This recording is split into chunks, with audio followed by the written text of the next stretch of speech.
김정은 북한 국무위원장의 후계자 내정 단계로 알려진 딸 주애.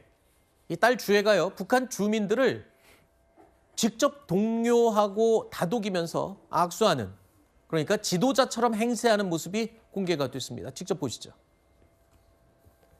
김정은 동지께서 새 살림집을 배정받은 근로자들을 만나셨습니다. 새 살림을 표게 될 모든 가정들의 기쁨과 행복만이 넘쳐나기를 기원하셨습니다. 원수님께 참가자들은 최대 경의를 드렸습니다. 김정은 위원장은요, 지난 2014년에 이런 말을 했습니다. 딸 주애는 나의 포도당이야. 우리 표현으로 한다면 나의 비타민이야. 뭐 이런 표현일 것 같습니다. 자, 이런 김주애에게 김정은 위원장 이런 내용이 공개됐습니다. ICBM 대륙간 탄도미사일 발사 현장에 동행해서 미사일 버튼 타이머를 만지게 해줬어요. 글쎄요, 13살입니다. 아까 앞서 보신 영상에서 주민들을 지도자처럼 본인이 악수하면서 독려하는 모습, 이것도 어색하기는 한데 미사일 타이머를 만지게 했다. 글쎄요, 뭐 귀여운 딸에게 뭐 할아버지 상투 쥐는 것까지는 뭐 글쎄요. 근데 저건 좀 의미가 있지 않나 싶어서 제가 여쭙습니다. 일단 대외적으로 저런 모습이 나오는 건 대부분 다 계산된 내용들을 가지고 있는 그렇겠죠. 거죠. 그러니까 북한은 두 가지 정책을 가지고 병진한다고 그러는데요. 핵 능력 고도화와 경제 발전이라고 하는 두 마리 토끼를 잡겠다고 얘기를 하고 있습니다. 그중에 핵심은 핵 능력을 고도화함으로써 저희 북한이라고 하는 국가가 미국에 맞서서 자국의 생존을 지킬 수 있다라고 하는 얘기를 하고 있기 때문에 저 ICBM 버튼이라고 얘기하는 거 그걸 상징하고 있는 가장 중요한 버튼이다라는 측면에서 김주애가 저걸 쥐었다라고 얘기하는 게 단순히 그냥 딸이 예뻐라는 측면보다는 무엇인가 연출하려고 하는 이미지라고 볼 수 있는 측면이 있고요. 또 그다음에 거의 4년 가까이 김주애라고 하는 인물을 계속 노출시켰다라고 얘기하는 건 북한 주민들한테 차기 지도자로서의 이미지를 구축하는 과정으로 볼 수 있는 측면이 있기 때문에 일정한 단계에 와 있다. 또 특히 이제 아마 오늘일지 내일일지 모르겠습니다만 북한이 당대회를 개최했다라고 하는 부분들이 지금 얘기가 되고 있기 때문에 저 직전에 저런 것들이 나왔다고 하는 것은 더 의미가 있다는 생각이 들어요. 근데 이제 이게 구체적으로 어떤 직책을 가지고 아니면 어떤 호칭을 가지고 후계자를 구체화할지 안 할지는 알 수 없습니다만 저 정도의 상황이고 또 우리 국정원이 정보자산이 막강합니다. 휴민트까지 있기 때문에 국정원 판단에 의해도 김주애가 후계자로 갈 가능성이 높다라고 얘기하기 때문에 저희가 저런 부분들은 매우 예의주시하면서 저 상황을 봐야 될 것 같다라고 저는 판단을 합니다. 네. 호칭 얘기를 해주셨는데요. 호칭과 관련된 내용 하나가 더 있습니다. 북한의 각급 당 대표자들이 금수산 태양궁전에 함께 참배하면서 이르면 오늘 제9차 노동당 대회가 열리지 않겠냐 이런 관측이 나오고 있는데요. 당 대회 이후에 열릴 최고인민회의에서 김정은에 대한 호칭을 주석으로 바꾸는 이른바 주석제가 부활할 가능성이 있다는 관측이 제기됐습니다. 주석. 여러분 기억하십니까? 주석이라는 호칭은 옛날에 김일성이 가졌던 호칭입니다. 북한은 김일성 사후에 최고인민회의에서 주석제 폐지를 선언을 했죠. 그런데 주석제가 다시 부활하고 김일성 주석이 사용했던 주석 직함을 김정은 위원장이 계승할 수 있다라는 가능성이 언급되고 있는 겁니다. 사실 최근까지 핵미사일 개발에 몰두하면서 김정은이 선대를 다 부정하는 모습을 보였거든요. 근데 갑자기 와서 할아버지의 호칭인 주석을 다시 자기에게 붙인다? 이건 어떤 의미인가요? 그러니까 아버지 김정일 위원장도 국무위원장밖에 그랬죠. 못하고 주석이라는 이름 못 썼는데 그 3대째인 김정은이 내가 이제 주석이 되겠다라는 것은 저는 불안감의 표현이라고 봅니다. 아, 그래요? 예, 체제 불안에 대한 심각한 그런 그것을 느끼고 있다. 더더군다나 42살밖에 안 된 김정은이 지금 14살짜리 딸을 후계자로 지금 이게 공식화하는 이런 장면 상식적으로는 이해할 수 없는 일이지 않습니까? 이런 모든 것들이 그만큼 내면적으로 지금 불안하다라는 걸 저는 보여주는 거라 생각하고요. 아까 그 타이머 주고 있는 모습 있지 않습니까? 정말 심각한 겁니다. 이게. 그렇죠. 1945년에 리틀보이하고 펜맨이 히로시마 나가사키에 떨어졌을 때 당일에만 10만 명씩이 사망했습니다. 당일에만. 그런데 그때 그 핵폭탄은 폭죽 정도의 지금의 핵폭탄에 비하면 그렇죠. 북한이 100기 이상을 갖고 있습니다. 그거 누르잖아요. 14살짜리가 누르잖아요. 그러면 우리는 그냥 없어지는 겁니다. 네. 우리의 생명과 안전을 직접적으로 위협하는 것이거든요. 그런데 그것을 전 세계 문명 국가 중에 2대 세습한 사례는요. 왕조 빼고는 손에 꼽을 정도예요. 5손가락 아닙니다. 3대 세습 유일합니다. 근데 이제 4대 세습까지 가겠다는 겁니다. 저런 비상식적인 국가 체제에서 저런 사람들이 핵무기를 갖고 우리의 생명을 위협하고 있는데 우리가 남의 얘기하듯이 이렇게 할 일이 아니다. 그리고 평화는 국어라는 게 아니라 힘으로 사는 겁니다. 우리가 힘이 있을 때 네. 북한 정권은 누구보다 강자한테 약하고 약자한테 강한 겁니다. 그런데 왜 우리 정부는 왜 이런 태도를 보이는 것인지 저는 정말 이해할 수가 없습니다. 알겠습니다. 오늘 오전에 속보가 하나 떴습니다. 무인기 사건에 대해서 정동영 통일부 장관이 유감을 표명한 바가 있죠. 그러자 김여정 부부장이 다행이라면서 입장을 냈습니다. 그런데 어제 또 정동영 장관이 브리핑을 했습니다. 9.19 남북 군사 합의 일부 복원을 선제적으로 추진하겠다라고 밝혔죠. 그러자 여기에 대해서 김여정 부부장이 또 화답을 했습니다. 입장을 밝힌 겁니다. 무인기 침투와 관련해 통일부 장관인 제가 직접 북측에 원칙적인 입장을 밝힌 바 있습니다.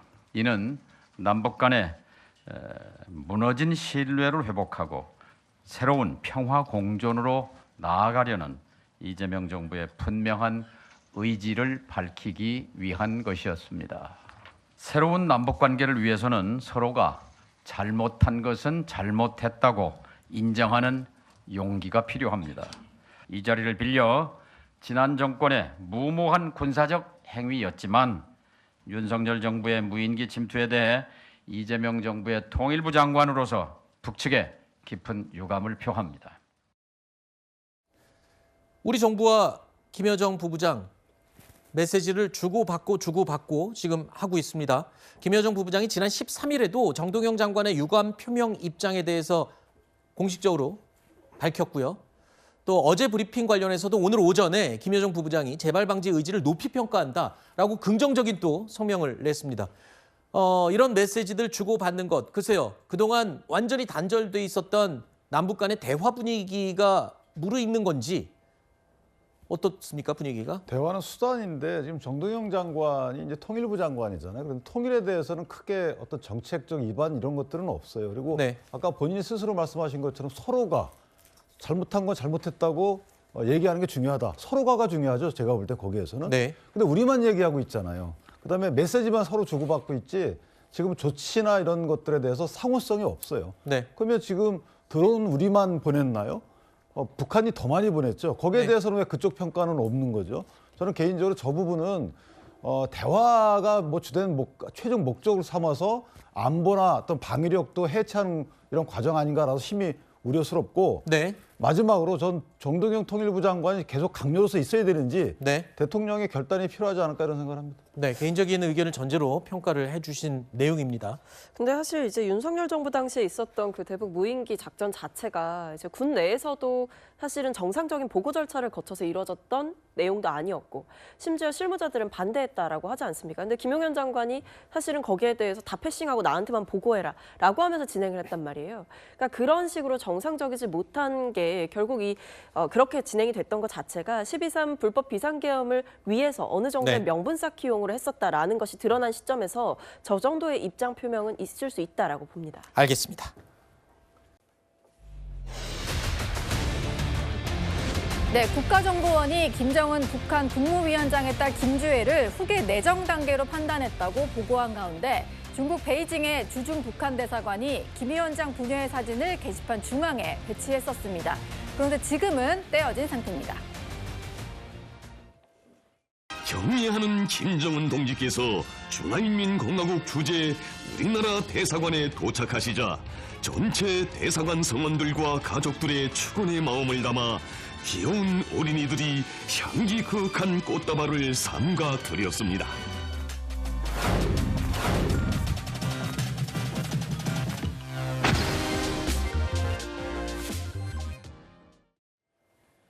네, 사진을 사실 저희도 찍으라고 가봤는데 사진이 걸려 있었다가 떼어졌더라고요. 원래 어떤 사진이 주중 북한 대사관에 걸려 있었냐면요. 2025년 신년 행사에서 이렇게 김 위원장과 김주애가 나란히 앉아 있는 사진이었습니다. 이게 바로 걸려 있다가 지금은 이제 가려진 상태인데 하루 만에 철거를 한 이유가 좀 궁금해요. 고영한 원장님. 그 북한에서 뭐 2월 16일, 4월 15일 같은 북한 최대의 명절이라고 하는 날 전에는 대사관 게시판에 붙어 있던 사진들을 교체를 합니다. 보강하거나 보완하거나.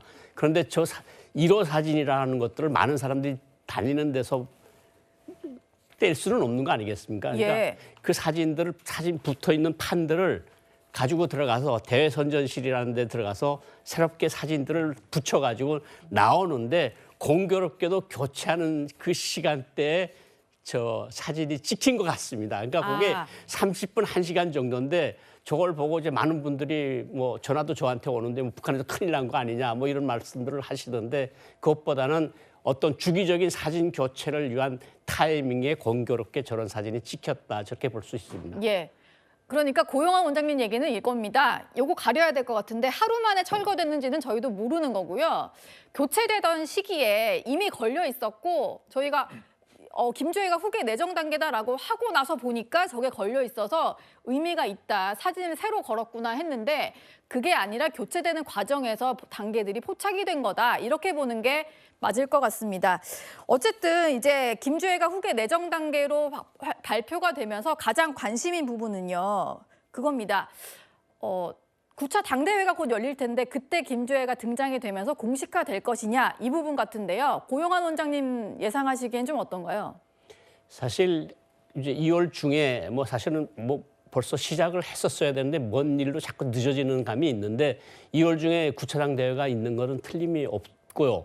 9차 당대회 때 이제 어떠한 논조들이 나오는가에 따라서 많은 것이 달라질 수 있는데 우리가 주시해야 될 것은 이제까지 우리가 보지 못했던 새로운 구호나 새로운 사진이나 새로운 노래나 새로운 단어나 대명사들이 나오는가 이것들을 우리가 주의 깊게 보느라면 후계 구도가 어느 정도까지 명확해지는구나 하는 것을 알 수 있을 것 같은데 지금 미리 예단하는 거는 좀 불가능할 것 같고 그 불가능하다고 보는 이유가 김주애 나이가 아직도 13살밖에 안 돼서 조선노동당원도 아니고 심지어 조선사회주의 애국청년동맹원도 아닌 말하자면 소년단원 같은 친구를 후계자라고 놓는다 그러면 당 대표들과 당원들과 일반 대중들이 보기에는 저건 좀 너무 무리하는 거 아니냐 이런 어떤 무리를 불러일으킬 것 같아서 그거는 조금 더 봐야 될 것 같습니다.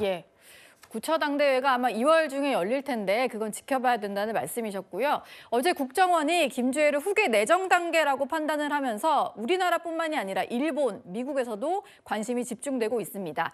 앞서 할아버지 김정일 또 아버지 김정은 때와는 뭐가 다를지 관심이 모아지고 있는데요. 관련 목소리부터 듣고 오시죠.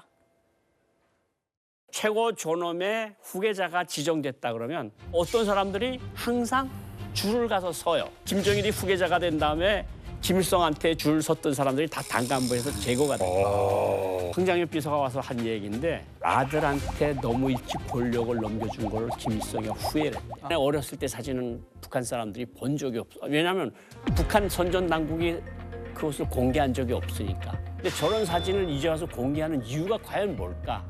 나만 지금 10살짜리 데리고 나오는 거 아니야. 우리 할아버지도 우리 아버지 10살 때 데리고 나왔어. 이런 말을 하고 싶은 거 아닐까요? 저는 김일성을 겪어왔고 김정일을 겪었잖아요. 점점 독해지는 지도자가 나온다. 김정일보다 도독한 지도자가 김정은이잖아요. 그럼 4대까지 간다면 더 얼마나 더 독해질까. 그런 생각이 많이 들어요. 원장님이 저 말씀대로라면 김주애가 가장 독한 지도자가 돼야 되는 상황 같기도 한데 좀 여쭤보고 싶은 게요. 김정은도 꽤 이른 나이에 후계자로 발표가 됐었잖아요. 만약에 이번에 김주애가 공식화되게 된다면 좀 어떤 모습이 펼쳐질 걸로 보이세요? 그러니까 이게 조금 유추해서 보면 이전에 김일성에서 김정일로 넘어갈 때 72년, 73년도에 평양에서 무슨 말이 나왔는가 하면 당중앙이라는 표현이 나옵니다. 당중앙위? 당중앙. 그걸 조선노동당 중앙위원회 약자로 일반 당원들과 대중들은 이해를 했는데 그걸 이제 당정군 엘리트들은 그게 수령님의 자제분이다. 그걸 김정일 지도자를 의미하는 말이다. 이렇게 이야기를 했거든요. 그래서 알기 시작을 했고 그것이 이제 74년도 확정이 되면서 80년대 이제 전 세계에 확정이 됐는데 지금 김정일로부터 김정으로 넘어오는 그 시기에 보면 김정일 국방위원장이 2008년 여름에 쓰러졌잖아요. 뇌출혈로. 쓰러졌다가 나온 다음에 한 가을쯤부터 노래가 나옵니다. 발걸음이라는 노래가. 예. 발걸음이라는 노래가 나오는데 발걸음이라는 노래에 뭐 척척척 발걸음 우리 김대장 발걸음. 그래서 처음에는 이게 김정일 위원장이 쓰러졌다 나왔으니까 더 젊어지라고 저런 노래를 만들었나? 네. 이런 생각들을 했거든요. 뭐 2월이 전기를 뿌리며 이렇게 척척척 하니까 2월은 김정일 위원장이 생일이니까 그렇게 생각을 했는데 네. 조금 있다가 이제 가을 말부터 평양에서 들려오는 정보가 아니다. 후계자가 내정된 것 같고 후계자를 칭송하는 노래가 바로 발걸음이다. 그리고 저기서 말하는 김대장은 김정일 위원장이 아니라 새로운 청년대장의 이름인데 그 이름은 아직도 모른다. 이렇게 됐다가 이제 2009년도에 와서 그 이름이 알려지면서 됐는데 예. 이제 이것들을 이제 또다시 김정은, 김주애로 넘어가려 그러면 그 어떤 서사가 또 필요한 거거든요. 네. 그러니까 노래를 만들던 뭐 칭송가를 만들던 어떤 노동신문에 이상한 단어들이 튀어나오던 이런 것들을 우리가 잘 주의해서 봐야 되는 거고 우리가 그 과정들을 이제까지 쭉 봐왔으니까 아마 똑같은 레토릭으로 가지 않을까 이런 생각이 듭니다. 예. 원장님이 얘기하신 음악을 저희가 한번 찾아봤거든요. 김정은이 후계자로 등장하던 당시에 나왔던 노래라고 합니다. 같이 들어보시죠.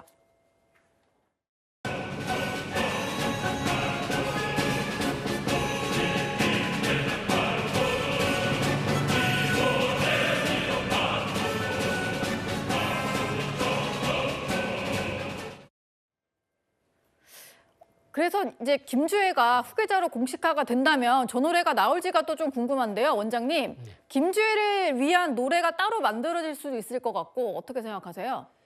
그러니까 지금 속도 조절을 어떻게 하는가에 따라서 달려 있는데 기본은 이제 9차 당대회가 이제 메인으로 될 것 같고 9차 당대회 때 이제 어떤 노래가 나오는 건지 그러니까 북한 중앙 텔레비전을 보면 계속해서 전문가들이 보거든요. 예. 볼 때 어떤 새로운 노래가 나왔는데 약간 특이한 노래가 나왔다. 그리고 이제 사진의 프레임에 점점 가운데 들어가 있지 않습니까? 김주애가 들어가는데 원래 그 아까 대사관 사진으로 돌아가면 대사관에서 제일 좋아하는 사진은 뭐냐면 북한 지도자하고 해당 국가 지도자하고 같이 찍은 사진이 있으면 우리 두 나라 사이의 친선 관계가 이렇게 불패의 공고한 단계이다. 이런 걸 보여주는데 네.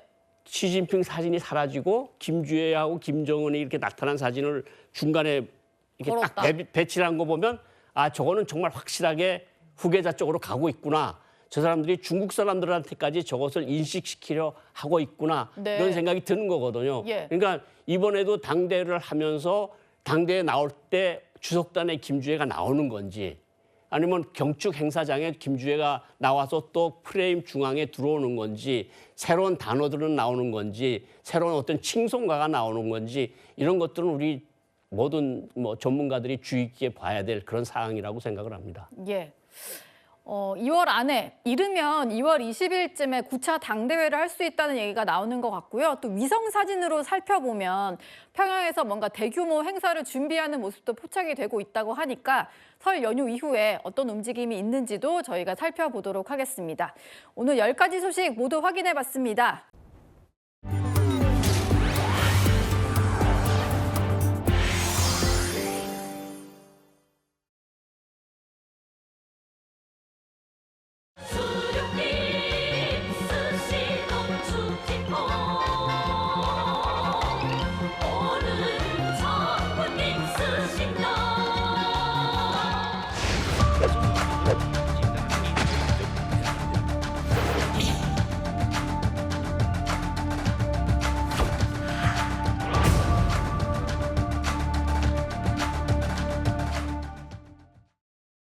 자, 요즘 북한에서는요, 그냥 뭐 단순히 김주애를 띄우는 걸 넘어서 우상화 단계까지 접어들었다 이런 정황들이 나오기 시작합니다. 본격적으로 이제 이야기를 나눠볼 텐데 그 전에 영상부터 한번 보겠습니다.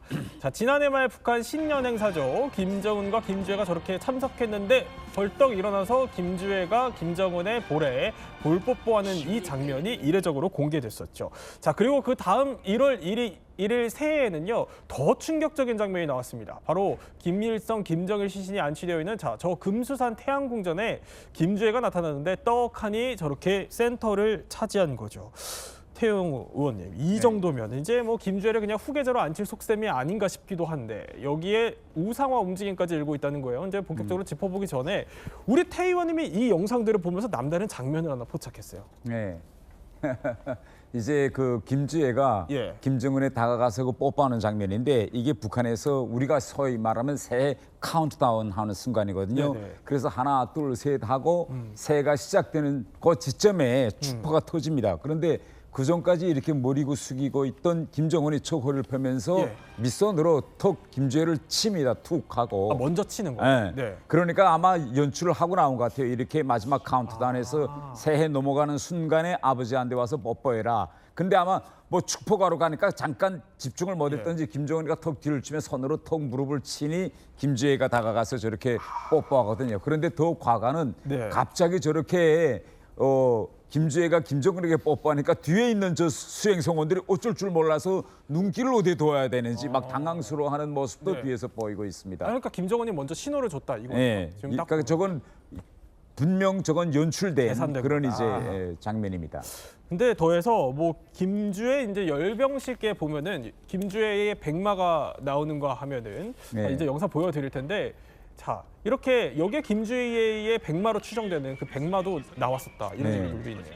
네, 그 저 백마설이 이제 나온 거는 뭐 북한에서 나도는 말에 의하면 김주애가 나이는 어리지만 벌써 말을 이제 잘 탄다, 백마를 잘 탄다 이런 소문이 나면서 저 열병식 때 제일 앞에서 나온 말이 김주애가 타는 말이다. 저거는 바로 앞으로 향후 북한의 미래를 이끌어갈 상징이다. 이렇게 이제 분석이 되고 있는 거죠. 자, 이렇게 김주애 띄우기가 곳곳에서 포착이 됐는데 자, 이제 우상화 얘기를 본격적으로 해보죠. 뭐냐면 얼마 전에 우리 통일연구원의 한 연구위원이요. 이런 발표를 했습니다. 한번 볼까요?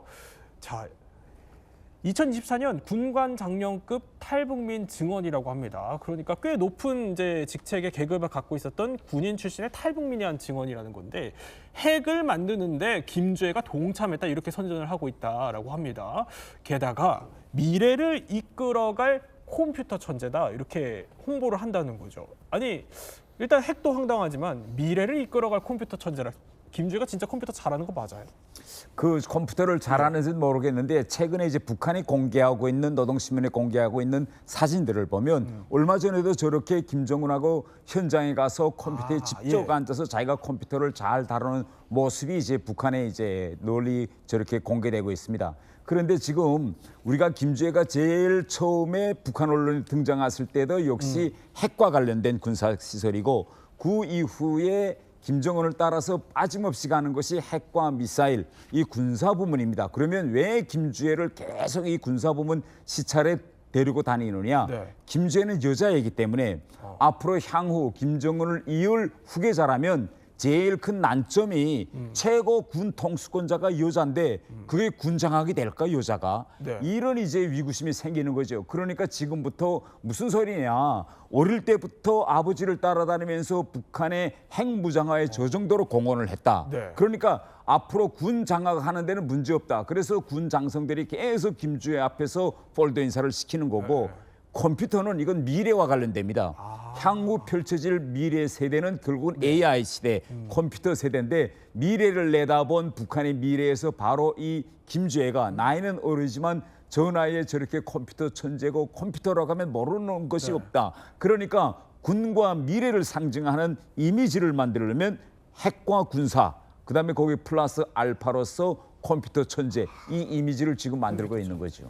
진짜 컴퓨터 천재일지는 한번 지금부터 뜯어봐야 될 것 같은데 김주애 우상화를 좀 얘기해보기 위해서 지금 북한에서 유치원 교사를 하셨던 분을 저희 특별하게 모셨습니다. 김가영 씨 어서 오십시오. 네, 안녕하세요. 네, 안녕하세요. 그 일단 아니 뭐 컴퓨터 얘기를 조금만 더 해보면 김주애가 뭐 특별하게 컴퓨터 속성고와의 뭐 이런 거 받았을 수 있겠지만 어떻게 들으셨어요? 이제 유치원 교사도 해보셨으니까. 네, 북한은 워낙 어릴 때부터 조기 교육을 시키고 있고 또 네. 천재발굴을 하고 있지만 13살 김주혜한테 우상화를 할 수 있는 게 솔직히 말해서 할 만한 게 없단 말이죠. 그러면 할 만한 게 없죠. 좀 여자아이고 또 할 수 있는 게 없는데 지금 핵 미사일에 뭔가 꼭 필요한 컴퓨터를 잘하는 천재다라고 내세우기에는 아주 중요하고 또 중요 포인트가 되기 때문에 저는 컴퓨터 천재를 넣지 않았을까. 저것 또한 짜고 친 고스톱이다라고 얘기하고 싶습니다. 근데 그나마 주민들이 좀 믿을 만한 얘기다. 그렇죠. 네. 왜냐하면 북한은 워낙 어릴 때부터 컴퓨터라든가 이런 것들을 조기 천재로 발굴해서 올려가거든요. 네. 그러면 어릴 때부터 키우기 때문에 김주혜 역시도 또 그런 천재 중에 한 명이다. 뭐 이렇게 특출한 인물이다라고 홍보를 하는 거죠. 그런데 이 지금 우상화 작업 얘기를 하다 보니까 어딘가 좀 익숙합니다. 뭐냐면 아버지 김정은 때로 거슬러 올라가면 지금은 좀 그래도 컴퓨터 천재는 믿을 만한 걸로 했다는 거예요. 아버지 때는 어땠나요? 아버지 때는 더 심했죠. 사실은 뭐 우상화가 아니라 거의 신격화하는 작업을 굉장히 오랫동안 해왔는데요. 네. 김정은의 이 어렸을 때를 조금 뭐 그들의 보도에 따르면 뭐 한번 되짚어 보면요. 3살 때 일단 총을 쏘기 시작합니다. 3살 때? 네, 그리고 자동차 운전을 벌써 3살 때 이미 시작을 해요. 네. 자, 그리고 6살 때는 승마를 시작을 하고요. 9살 때는 뭐 유럽에 갔는데 거기에 그 유럽의 그 보트 전문가가 있었대요. 근데 보트 전문가가 약간 조금 원하는 걸 안 해주니까 김정은이 스스로 9살 때 보트를 몰아서 유럽의 보트 전문가를 이겼다. 9살 때? 9살 때요. 네. 근데 9살이 보트를 운전하는 게 맞나? 이런 생각이 좀 들기도 하는데. 페달에 다리가 닿아요? 9살 때? 그것도 좀 궁금하긴 한데. 그렇죠. 그리고 또 유학 다녀왔잖아요. 예. 유학 시절에 영어, 독일어, 프랑스어, 이탈리아어를 완벽하게 깨달았다라고 하는데 요즘 보면 통역을 쓰고 있거든요. 예, 뭐 그런 상황입니다. 그렇군요. 아니 뭐 9살 때는 생각해보니까 할 수도 있겠다는 생각이 들긴 하는데 3살 때 운전하는 거는 이게 페달이 안 닿을 것 같다 이런 생각이 들거든요. 태우. 네. 저건 내 생각에는 아니 그 어린 나이에 발에 페달이 닿겠습니까? 아마 아버지 무릎에 앉아서 차를 몰고 그걸 가지고 직접 몰았다. 뭐 이렇게 우상화 작업에 활용하고 있지 않는지. 그런데 우리 태 의원님이 이제 아무래도 북한에서 또 고위직을 계셨다 보니까 김정은 띄우기, 이른바 이 우상화 작업 같은 거에 같이 좀 동참을 하셨어야 될 것 같거든요. 이거 관련된 일화가 있으시다면서요? 예. 이 안과 병원과 관련한 이야기인데 북한에서 뭐 여러 이제 의료 계통에 다 낙후하지만 제일 낙후한 분야 하나가 이게 눈 안과입니다. 어느 정도 낙후한가면 북한의 백내장 수술을 도와주려 네팔 의사들이 갑니다. 네팔 의사들이 가서 백내장 수술을 하는 정도예요. 그런데 하루 제가 런던에 있는데 비밀 지시가 내려옵니다. 3층 소기실에서 영국에서 제일 좋은 안과 병원의 설계, 그다음에 그 병원에 안경 상점이 있는지, 그다음에 안경 상점을 어느 정도 규모로 하고 있는지, 바닥은 어떻게 하는지 구체적인 질문지가 다 와서 제가 그때 생각한 게 이제 북한이 지원 네팔 같은 나라에서 의사들을 데려다가 백내장 수술을 시키니 저 안과병원을 어떻게 해보려는가 보다 이렇게 생각하고 영국 런던에 무어필드 아이 호스피털이라는 세계적인 안과 병원이 있어요. 그래 그 병원에 가서 설계로부터 시작해서 내부 걸 다 보냈습니다. 보냈고 여러 가지 또 질문이 계속 와요. 근데 그런가 보다 하고 지나갔는데 그로부터 몇 달 후인 2016년 5월에 김정은이 평양시 안과병원 건설 현장에 갑니다. 거기 가서 여러 이야기들 하는데 제가 그 이야기들 듣고 깜짝 놀랐어요. 어떤 이야기인가 하면 현장에 가서 북한 언론이 보도한다면 설계도를 보면 공사 현장에 가서 아니 안과병원에 왜 문턱이 있느냐. 눈이 나쁜 시력이 나쁜 사람들이 안과병원에 오면 문턱이 있으면 사람이 걸려 넘어지고 안과병원에서는 휠체어를 많이 사용하는데 휠체어가 이거 어떻게 가냐니까 문턱 다 없죠. 이게 사실이거든요. 실제 없어요. 영국은 문턱에. 그다음에 다음 하나는 안과병원의 상징이 눈이냐 동공이냐 이건데 김정은이가 입구에 들어가면서 설계를 이렇게 하지 말라. 병원 상징 십자가를 옮기고 입구에다가 눈을 상징하는 동공을 여라. 뭐 이런 이야기. 그다음에 눈 시력하는 데 가서 이제 시력 그 테스트 종이를 꺼냅니다. 그걸 보고 북한 사람들도 평양 류경 안과병원에서 받은 시력 테스트지를 가지고 네. 외국에 가서 그대로 주면 돈을 내지 않고 그거 가지고 눈을 제작할 수 있게 국제적인 규격대로 시력 테스트지를 뽑아라. 뭐 이런 이야기를 다 안 되는데 제가 그 이야기를 보면서 이렇게 사전에 자료들을 수집해서 자기가 공부하고 아니 지시 줄 거 있으면 사람들 부르다 사무실에서 지시 주면 되지 현장에 나가서 금방 그걸 보고 자기가 알아차린 것처럼 지시 주니까 밑에 사람들이 입을 이렇게 벌리는 거죠. 와 이거 뭐 안과 병까지 이렇게 다 하나.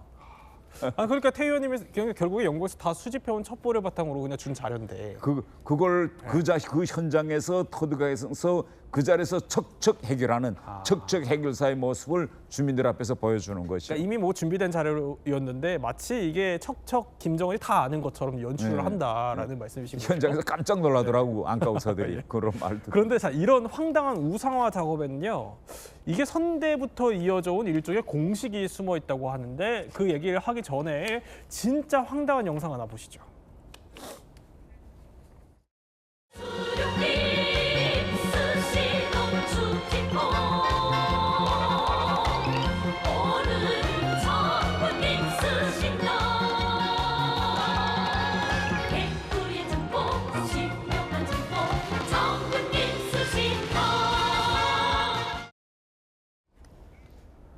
이용재 평론가 축지법이요? 전우치인가요? 네, 축지법을 쓸 수 있다라는 썰이 우리나라에서도 있었습니다. 그리고 또 저 노래를요, 우리가 뭐 개그 프로그램 같은 데서 봤던 기억도 좀 나긴 하는데 실제로 축지법을 쓸 수 있는 사람은 없는 것으로 알려져 있지요. 그런데 지금 황당한 것은요, 지금 저렇게 축지법을 쓴다는 뭐 저런 노래가를 실제로 저렇게 부르고 있다는 것도 좀 황당한데 북한의 교과서 내용 중에 황당한 부분도 있습니다. 교과서에요, 김정일이 세계 지도에 한 조선과 일본이 모두 빨간색으로 표시된 것을 보고 분노를 했대요. 그래서 먹으로 일본 지도를 이렇게 새카맣게 칠했다는 거예요. 그러니까 일본 전역이 암흑천지가 돼서 폭우가 쏟아졌다. 지도를 이렇게 칠하니까. 이런 내용이 교과서에 나온다고 교과서에. 합니다. 아니 뭐 태 의원님도 그 교과서 아마 보셨을 수 있겠다 그렇죠. 그런 생각이 드는데. 근데 교과서뿐만 아니라 북한에서는 끊임없이 주민들에게 김씨 일가는 인간이 아니다. 하늘로부터 내려온 길을 받은 사람들이다 이렇게 합니다. 길을 받은 사람들이다. 그래서 노래도 항상 이렇게 백두의 푸른 기상 한 몸에 안고 백두산에 하늘의 기가 백두산으로 내려오는데 그 백두산의 기가 누구에게 갔느냐 김씨 일가에게 갔다. 김씨 일가한테. 네. 이렇게 노래를까지 만들어서 이제 계속 주민들이 부르게 하는 거죠. 아니 근데 그 원조가 그러니까 더 거슬러 올라가면 김일성 때도 있을 것 같아요. 네. 보니까 아니 김일성이 나타나면 날씨가 바뀌어요? 예, 그러니까 이런 겁니다. 백두산 천지, 북한 사람들은 백두산 천지에 가서 해 뜨는 장면을 한번 보는 게 평생 소원이에요. 그래서 거기 갑니다. 그런데 실제 올라가면 그날 비가 오고 뭐 구름이 껴서 못 볼 때가 대부분이에요. 그런데 현장에 가면 뭐라고 항상 이야기하는가 하면 김일성이 왔을 때도 이렇게 번개치고 날씨가 흐렸는데 김일성만 올라가면 그 순간에 모든 번개와 구름이 갇히고 해가 비친다. 그리고 내려가면 또 원래대로 이렇게 진동이 온다. 이런 이야기를 끊임없이 하고 그걸 또 영상으로 만들어서 다큐를 만들어서 계속 북한 주민들한테 이야기. 다큐까지? 그럼요. 그래서 항상 북한 영화 보세요. 그러면 김일성, 김정은, 김정일 다 백두산에 올랐을 때는 와 백두산에 길을 반다 해가지고 바람 불면 해가 뜰 때 커트자락에 날리고 이런 걸 영화를 찍어서 북한 사람들한테 보여주는 거죠. 하늘로부터 기가 지금 내려와서 받는다. 뭐 백두산에 전기가 꽂힌다. 뭐 이런 얘기네요. 그렇죠? 참 황당하기 짝이 없는데 이 김가영 씨도 우상화교 이거 받아봤다고 표현하면 좀 그럴 거예요. 다 당해보셨을 것 같거든요. 네, 그럼요. 아까 백두산 얘기 나와서 그런데요. 저희가 백두산에 살다 보니까 항상 가면은 천지를 보기 힘들거든요. 근데 김정일이 백두산에 가면은 천지를 항상 본다는 거예요. 그거는 왜 신이기 때문에 천지를 보고 온다는 겁니다. 그때 저는 그걸 들으면서 확실히 맞네. 나는 아무리 가도 천지 볼 수가 없었는데 우리 장군님은 신이니까 천지를 보시는구나. 이렇게 믿었던 거죠. 그런데 거슬러서 김정은 유치원 때도 제가 아이들한테 가르치다가 보니까 아이들한테 이런 황당한 얘기를 하잖아요. 근데 아이들은 믿는 거예요. 아, 또 직접 가르치셨으니까. 네네. 예. 그래서 저는 그런 것들 보면서 내가 당했던 거를 또 아이들한테 하잖아요. 그 네. 제가 믿고 있으니까 아이들한테 자연스럽게 믿게끔 교육을 할 수밖에 없거든요. 그러니까 저는 북한에 있을 때 김일성, 김정일, 김정은은 그냥 신 같은 존재. 그들은 한마디 하면은 전 세계가 무서워하는 그런 신 같은 존재라고 생각했습니다. 제가 지금 생각해 보니까 네. 왜 그렇게 믿었지? 왜냐하면 전 세계 뉴스를 모르고 우리는 다른 사람들 어떻게 사는지를 모르고 북한이 교육하는 것만 보여주고 듣고 하기 때문에 그걸 믿을 수밖에 없었던 것 같아요. 그러면 일단 교육을 직접 하셨다고 하니까 제일 좀 기억에 남는 교육, 우상화 교육 하셨을 때 네. 그런 거 있어요? 김정은이 지금 보면 황당하지만 그때 당시에는 뭐 김정은이 3살 때 네. 아빠 엄마를 태우고 백두산에 올라갔대요. 저는 그때 당시에 그 얘기를 믿었어요. 아, 그렇군요. 예. 네. 근데 지금 보면 되게 황당하죠. 그러니까. 또 그리고 7살 때 사격을 했다고 합니다. 근데 그것도 지금 생각하면 황당하지만 그때는 그걸 믿었어요. 왜? 신이니까. 김일성이 다시 태어난 그런 뭐 자손 같은 존재라고 생각했어요. 그럼 언제 저게 거짓말인 거예요? 그게? 저는 공개 처형이라던가 아니면 제가 성인이 되었을 때 한국 라디오를 제가 한 2년 동안 들었거든요. 그러면서 이게 뭐지? 내가 배웠던 내용이랑 많이 다르구나를 그때 처음 느꼈습니다. 그래서 이게 네. 외부 정보를 내가 듣고 세뇌가 깨야만이 그 북한의 우상화가 거짓이라는 것을 알게 되는 순간인 것 같아요. 태 의원님도 이제 나중에 알게 되셨을 것 같아요. 태 의원님도. 네. 저는 이제 해외에서 첫 외교관 생활을 덴마크에서 했거든요. 네. 그런데 덴마크에 가서 제일 먼저 제가 제일 알고 싶었던 부분이 뭔가 하면 북한에서 올 때에는 북한이 세계에서 유일한 무상치료, 돈 무료 무상치료, 무료 교육 뭐 이런 나라다 했는데 덴마크에 가보니까 애들이 공립학교 갈 때 돈 안 내요. 또 병원에 갈 때 국가 의료보험제에서 돈을 안 냅니다. 이게 어떻게 가능할까? 경제학적으로. 그러니까요. 그래서 들여다보니까 그다음에 제가 안 돼요 하면 북한에서는 대학에서 정치 경제학을 배워줄 때 아담 스미스까지만 배워줍니다. 그 이후에 케인즈 이론이 생겨나서 세금을 통해서 자본주의 국가에서도 복지 시스템을 만들 수 있다. 이걸 절대 안 가르치거든요. 그래서 제가 이걸 느끼면서 이 자본주의 국가는 결국은 부익부 빈익빈, 길거리에는 맨 거지가 넘치는 나라로 알았는데 그게 전혀 아니고 거기에 가서 인터넷을 통해서 한국이 얼마나 잘 사는지 하는 걸 이제 알게 되었죠. 그걸 나중에 이제 해외 근무하시면서 알게 된 거죠. 예. 그럼 이제 나중에 해외 근무하시면서는 알게 되셨으니까 이게 거짓말인 거 알면서 좀 연기를 하셨어야 되잖아요. 그럼요. 그러니까 처음에 점점 이가 내가 알고 있던 이 모든 것이 거짓말이었구나 할 때는 대단히 자신의 인생에 대해서 황당함을 느낍니다. 우리가 일반적으로 사람들은 사람이 진리를 알게 되면 대단히 자유로워진다 이렇게 생각하는데 사람이 진리를 알게 되면 제 느낌은 자유로워지는 게 아니라 제 자신이 무너지더라고. 내가 이렇게 속여서 지금까지 이 나이 때까지 살아왔구나라고 생각하네. 이렇게 또 진솔한 얘기까지 저희 들어봤는데 사실 우리 입장에서야 저렇게 황당한 이야기를 누가 믿겠냐 싶겠지만 김가영 씨 말대로 워낙 폐쇄적인 북한에서는 이게 외부 정보의 유입 자체가 없다 보니까 믿게 된다는 겁니다. 게다가 철저한 세뇌 교육 때문에 더 믿을 수 있게 된다고 하는데 북한의 우상화 공식 저희 한번 준비해봤습니다. 첫 번째 북한의 우상화 공식 이겁니다. 조기 교육, 그러니까 이른바 어린 나이 때부터 조기 교육을 당한다는 겁니다. 일단 한번 영상으로 확인해 볼까요? 넓은 품에 꼭 안아주시고 ton까지 들어주시는 게 아니겠어요? 아버지 원순이!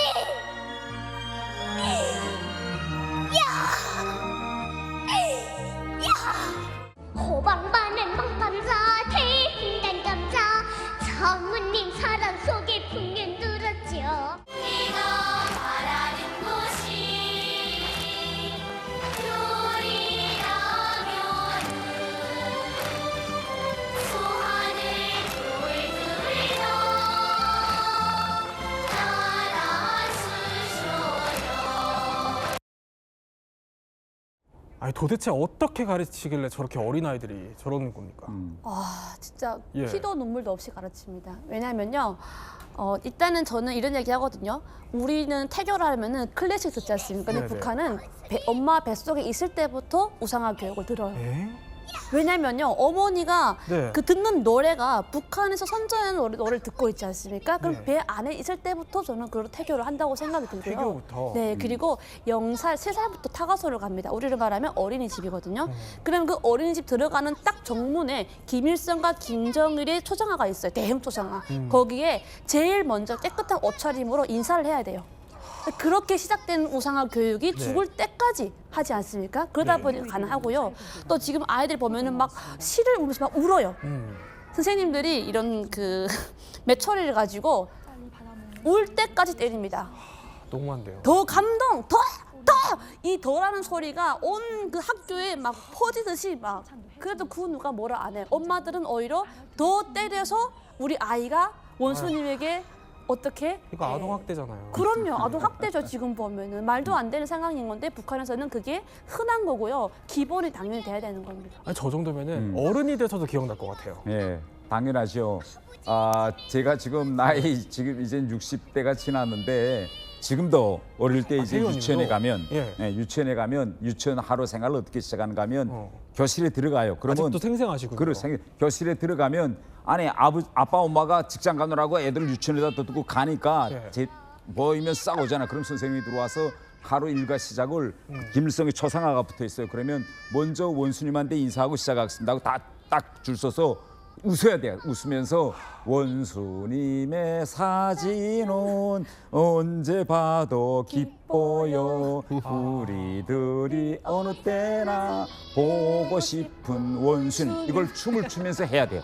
무조건 하고 하루 생활. 근데 이게 아이 때부터 계속 하다 보니까 어른이 돼서도 김일성, 김정일에 대한 찬양과 불로하면 이게 스스럼 없이 입에서 나오는 거죠. 아이 때부터 계속 그렇게 교육을 시키니까. 우리 김가영 씨도 옆에서 따라 부르실 정도로. 네, 생생하게 기억이 너무 나는 거의 거죠? 자산가 같습니다. 이게 근데 원수님은요 손가락에도 안 되고 꼭 두 손으로 이렇게 원수님의 이렇게 딱 두 손으로 존중히 모셔야 돼요. 두 손을 이렇게? 네, 무조건 두 손으로 이렇게 모셔야 되고요. 한 손만 해도 그거는 거의 뭐 3대가 큰일 납니다. 그런데 이렇게 노래, 웅변 뭐 이런 것도 동원을 하지만 아니 전쟁 모의 훈련을 유치원 때 해요? 네, 그거 기본 필수거든요. 예. 제가 과목을 쭉 보니까 생각나는 게 미국 놈 때려부시기라는 과목이 있었어요. 그게 체육 시간인데 네. 미국 놈이라 해가지고 이렇게 모형을 나무로 이렇게 만들어 놓습니다. 그러면 아이들이 긴 망치 같은 거 들고 가서 미국 놈 때려부시자 하고서 캉캉 그리고 머리를 때리고 그것도 다 알려줍니다. 어디를 때리고 심장은 어디에 있고 네 이렇게 해가지고 이런 것들이 흔한 그냥 유치원 체육 생활 수업에 있습니다. 그렇군요. 자, 저렇게 미국 사람 때리기 놀이까지 시킨다는 겁니다. 자, 그러면 두 번째 우상화 공식 한번 살펴보도록 하죠. 북한에서는 이렇게 우상화를 한다는 겁니다. 두 번째 공식은 반복 주입식 교육이라는데 딱딱 준비된 양성 코스처럼 보이기도 해요. 그럼 대체 뭘 반복적으로 주입하는지 영상 한번 볼까요? 주동맥 생활정화를 시작하겠습니다.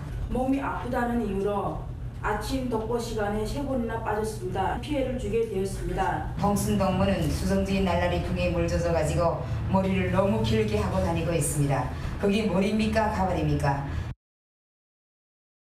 아니, 대체 저게 뭐 하는 겁니까? 저게 이제 북한에서 생활 총화라고 하는 그런 액티비티를 하는 현장입니다. 매주 토요일마다 모여서요. 네, 이제 주민들이 모여서 지난 한 주 동안 우리가 어떻게 이 국가와 뭐랄까요, 그 수령님을 위해서 봉사해 왔는가를 스스로 이야기하면서 반성하는 시간을 가지는 거예요. 근데 사실은 이게 그 많은 공산 국가 중에서도 북한에만 있는 굉장히 특이한 것이거든요. 그래서 토요일 날 자기 비판을 하고 호상 비판을 하면서 어떻게 하면 자기가 조금 더 앞으로 뭐 국가를 위해서 노력할 수 있는가를 막 얘기를 해야 되는 거예요. 토요일 날은 좀 쉬고 싶은데 심지어 이거요. 그 움직이지 못하시는 분 빼고는 전부 다 참석을 해야 된다고 합니다. 아니, 전부 다 참석해야 된다 그러면 이게 혹시 뭐 북한 밖에서도 해야 되는 거예요? 당연하죠. 해외에 있을 때도 북한은 이제 북한 사람이 3명 이상 모이면 생활총화를 해야 됩니다. 3명 이상 모이면. 그러니까 대사관 같은 데서도 이제 생활총화를 하는데 토요일 아침 9시면 온 그 나라에 가 있는 사람들은 대사관에 다 들어와서 생활총화를 이제 직접 해야 되고 뭐 대사관에서 생활총화하는 건 아무것도 아닙니다. 보시다시피 우크라이나 전장에 나간 북한 군도 전투하다 실참에 생활총화를 해야 돼요.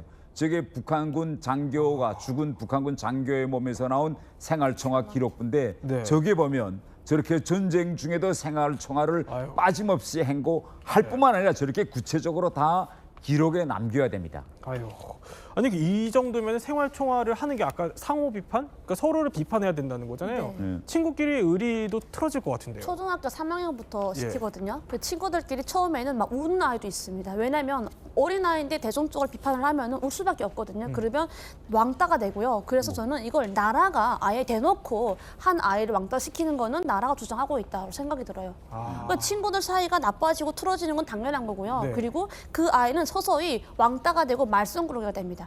저는 그거를 나라가 조작하는 거죠.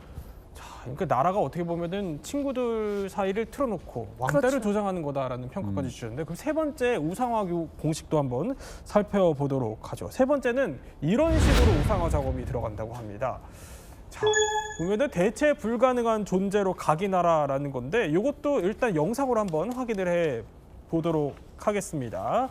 자, 이제 대체 불가능한 존재처럼 일종의 어떻게 뭐 각인을 계속 시킨다는 거예요. 저희가 영상을 하나 준비했는데 보도록 하죠. 자, 이렇게 북한의 식량 배급 현장입니다. 주민들이 배급을 받으면서 거의 오열에 가까운 듯 눈물을 흘리고 있는데 아니 그러니까 뭐 북한의 김정은이 의식주를 다 챙겨주는 것처럼 일종의 그러니까 유일무이한 삶의 존재, 내 삶을 지탱해 주는 존재 이렇게까지 우상화를 시킨다는 거거든요. 이게 자발적 감정입니까?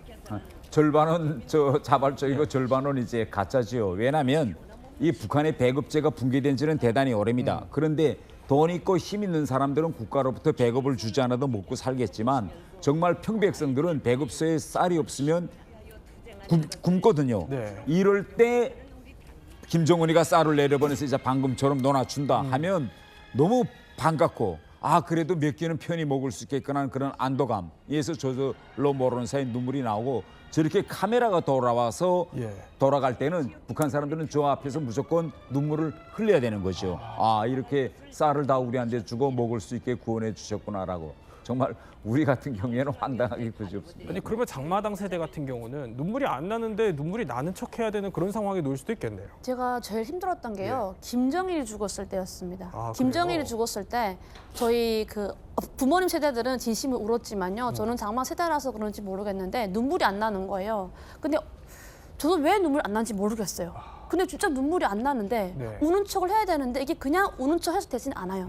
그러다 보니까 주변에서 막 누가 울면은 저도 막 꼬집으면서 눈물 흘렸습니다. 그런데 근데 이게 또 웃긴 게 애도 기간이 3일이 아니라 국가 애도 기간이라 해가지고요. 시간이 길어요. 7일 되는데 그 7일 동안 우는 척 해야 되고 슬픈 척 하는 게 정말 괴로웠어요. 그렇군요. 네, 근데 제가 보기에는 주변에 같은 세대들은 다 비슷하게 덜 우는 척 하는 것 같더라고요. 그런데 이렇게 우상화 작업이 이제 더는 안 먹힌다고 생각을 한 걸까요? 북한도 좀 달라지는 게 있습니다. 바로 앞서 잠깐 봤던 축지법 얘기인데 축지법 못 쓴다 양심 고백했어요. 네, 맞습니다. 아니, 말이 좀 웃긴데요. 2020년 5월 이 노동신문에 나왔던 기사입니다. 그 기사 내용을 보면요.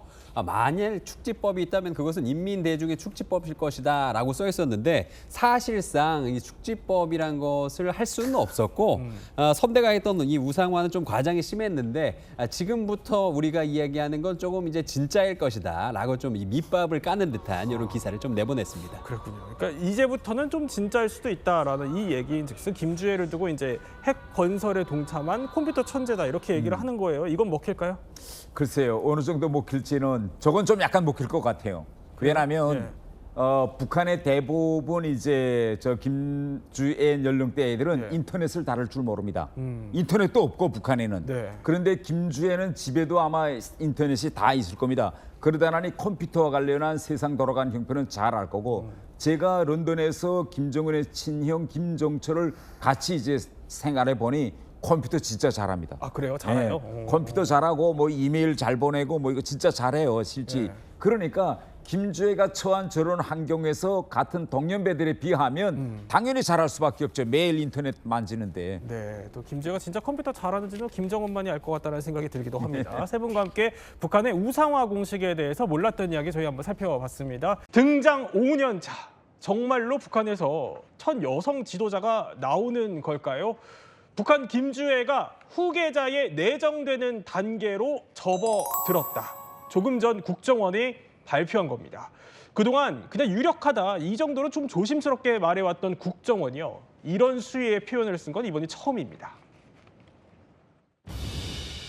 현 단계에서 김주애를 후계자로 판단하는 것은 성급하다라는 후계자나 수령에 대해서만 쓰는 향도라고 하는 표현을 쓰는 것으로 보아 상당한 정도의 후계자 구도가 어느 정도 굳혀져 가는 것 아니냐. 기본적으로 김주애를 세습을 염두에 둔 하나의 서사를 완성하기 위한 과정으로서 방중했을 것으로 국정원은 분석을 현장 시찰을 할 때 일부 시책에 대해서 직접적인 의견을 내는 상황 등 이런 후계 내정 단계라는 표현이 가미된 점이 자, 저렇게 후계 내정 단계로까지 왔다는 겁니다. 그 국회 정보위 소속 이성권 의원이 말하기를요. 자, 보면은 국정원이 오늘은 좀 전과 다르더라. 그러니까 후계 내정 단계라는 표현까지 쓰던데 이걸 두고 의원들까지도 지금 갸우뚱할 정도였다는 겁니다. 김현철 평론가. 그러니까 분석이 이전과 확 달라졌어요. 그렇습니다. 이 북한 관련 정보는 그 특성상 긴밀성이 요구되고요. 그렇기 때문에 어떤 그 확정적인 표현을 쓰는 것이 그간에는 좀 자제되어 왔던 것이 관례라고 할 수가 있는데 오늘 그 이성권 관사의 표현대로 국정원의 오늘 설명의 경우는 이전보다 진전되고 좀 뭔가 달랐다라는 표현 아니겠습니까? 지금 주에는 2013년생으로 추정되기 때문에 지금 10대입니다. 그런데 후계 수업이 아닌 후계 내정 단계에 들어갔다라고 못을 박는 표현을 했다는 것에 주목할 필요가 있어 보입니다. 그러면 국정원이 이렇게 판단한 근거는 과연 무엇일까? 이 두 가지 정도에서 그 근거를 찾고 있는데요.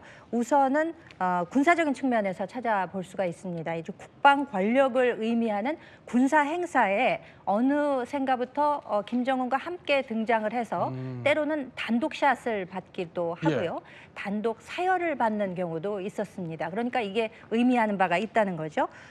더불어서 일부 시책에 적극적으로 본인이 의견을 내는 정황까지 포착이 되었기 때문에 이런 두 가지 근거를 기준으로 해서 국정원은 이제 후계 내정 단계에 들어갔다. 이런 표현을 쓴 것으로 보입니다. 그런데 게다가 김주애가 그러니까 처음 공개가 된 그 날에 북한에서 이걸 국가 기념일로 지정했다고 해요. 이게 사실입니까? 물론 따로 명분이 있기는 합니다. 저 때가 2022년 11월 18일이었는데요. 네, 김주애가 세상에 처음으로 공개된 때이기도 합니다. 그러면서 북한이 ICBM을 순환비행장에서 쏘아 올렸던 날이기도 하거든요. 그래서 북한은요, 전날을 국가기념일인 미사일 공업절로 지정을 했습니다. 전문가들은 아직 나이가 어린 주애를 전면에 내세울 수는 없으니까 ICBM 성공을 기념하는 형식으로 존재감을 각인하는 것 아니냐 이런 분석을 내놓았는데요. 결국 김주애 등장에 의미를 부여한 것만큼은 분명한 것 같고 새로운 기념일을 만들어서 성과를 가시하겠다 이런 의도 있어 보입니다. 그런데 국정원이 눈여겨본 정황이라고 해야 될까? 그건 하나가 또 있습니다. 바로 이때입니다. 그러니까 참배하러 나선 새해 첫 일정이었는데 저렇게 센터 자리를 턱하니 차지한 것도 놀랍지만 저 장소가 김일성, 김정일 시신이 있는 그 금수산 태양궁전이었잖아요. 네, 그렇습니다. 태양궁전이라고 하면 김일성, 김정일 시신이 안치가 되고 있어서 뭐 북한의 주체 성지다 혹은 북한판 피라미드다라고 불리는 그런 대표적인 장소입니다. 여기에 등장을 했으니까 한껏 대폭 존재감을 높였다라는 게 국정원의 분석이고요. 여기에는 김 부자의 시신뿐만 아니라 그 내부에 두 사람이 사용하던 그런 벤츠라든가 유람선, 뭐 열차 객실 이런 것들까지도 전시가 되어 있고 북한에서는 법으로까지 이제 이런 시신 관리를 철저히 하고 있는 곳입니다. 또 관리 주체도 이 러시아의 전문기관을 통해서 이 미라를 유지하고 또 보존하고 있고요. 매년 유지비로만 수십억을 쓴다고 하고 또 규모도 상암 경기장의 17배 크기라고 하니까 뭐 규모는 더 설명할 필요가 없을 것 같습니다. 거기서 아버지, 엄마 양옆에 끼고 증조 할아버지, 할아버지한테 인사를 한 것이다 보니까 결국 이 말은 내가 이 차기 지도자다라는 그런 선언이다라고 해석을 할 수 있지 않나. 또 북한 주민들한테도 상당히 강력한 인상을 줬을 것이라고 보고 있습니다. 이런저런 사실 뭐 건강설이 나와도 아직은 대외적으로 멀쩡한 김정은이 13살짜리 딸에게 중앙 자리를 턱 내준 겁니다. 자, 보면은요. 이렇게 김정일, 김정은조차도 후계자 시절에 최고 지도자 제치고 정중앙에 간 적이 거의 없다라고 전문가조차도 상당히 의아하게 받아들였었는데 그도 그럴 만한 게 새로운 권력이 나타나면 이런 일이 생길 수 있기 때문입니다. 최고 존엄의 후계자가 지정됐다 그러면 어떤 사람들이 항상 줄을 가서 서요. 거기에. 항상 김일성 때도 그랬거든요. 김정일이 후계자가 된 다음에 김일성한테 줄 섰던 사람들이 다 당간부에서 제거가 됐어요. 황장엽 비서가 와서 한 얘기인데 아들한테 너무 일찍 권력을 넘겨준 걸 김일성이 후회를 했대. 그러니까 마지막에 80년대 한 중후반부터 자기한테 자기 말이 명이 안 서는 걸 느낀 거야, 김일성. 이런 아버지와 또 할아버지의 선례를 누구보다 잘할 것 같아요, 김정은이. 그런데도 불구하고 왜 벌써부터 이렇게 차기 권력을 세우는 걸까요? 그러니까 그 의도가 상당히 궁금한 것은 사실입니다. 사실 김정일의 경우는 그 승계를 받은 시점을 보자면은 본인 나이 52세 때였고요. 그리고 김정은의 경우에도 빨랐다고 하지만 29세 때 이제 후계를 물려받았다는 것이거든요. 네. 그렇기 때문에 아직까지도 10대인 김주애를 왜 이렇게 부각시키는 것인가?